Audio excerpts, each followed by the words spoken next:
ఇంకా స్కానింగ్లో అయితే బేబీ గ్రోతింగ్ అయితే అంత బాగాలేదు అని చెప్పేసి అయితే అన్నారు కదా. ఇంకా మేడం అయితే కన్సల్ట్ అవుదాం, ఆ తర్వాత అయితే ఏం జరుగుతుందో చూద్దాము అన్నట్టుగా అయితే ఇంకా మేడం పిలవగానే లోపలికి అయితే వెళ్ళాము. ఇంకా మమ్మల్ని చూసిన తర్వాత ఇంకా మేడం కన్ఫర్మేషన్ కోసం మళ్ళీ ఒకసారి ఇంకా పీరియడ్ మిస్ అయిన డేట్ అయితే అడిగింది నాకు.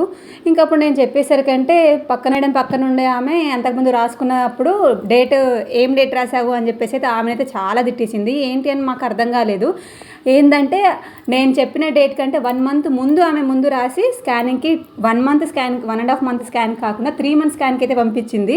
ఇంకా మేడం అయితే చాలా తిట్టేసింది. ఇలా అయితే ఎలా ప్రాబ్లం ఫేస్ చేయాల్సింది మనం కదా అని చెప్పేసి మేడంకి 1.5 మంత్ కాక 3 మంత్స్ స్కాన్ అయితే చేసాము. అందులో బేబీ గ్రోతింగ్ ఎలా కనిపిస్తుంది 3 మంత్స్ స్కాన్ చేస్తే అని చెప్పేసి అయితే మేడం మా ముందు ఇంకా ఆమె తిట్టేసింది. మేడం సారీ, మా మిస్టేక్, ఈ స్కానింగ్ ఇప్పుడు కాదు, ఇంకా ఆఫ్టర్ 1 మంత్ తర్వాత చేయాల్సింది, ముందే చేయించాము, పర్లేదు, ఇది మేము ఈ 1.5 మంత్ స్కాన్ అయితే ఇప్పుడు చేయించుకొని రండి, ఆ తర్వాత చెప్తాను, ఇంకా అది నెక్స్ట్ మంత్ అయితే మేము ఒక కన్సల్ట్ అయితే చేస్తాము, ఫ్రీగానే చూస్తాను మళ్ళీ స్కాన్ రాసి ఇంకా పంపించింది. ఆ స్కాన్లో అయితే చాలా బాగుంది బేబీ గ్రోతింగ్, ఏం పర్లేదు అని అయితే చెప్పారు మేడం.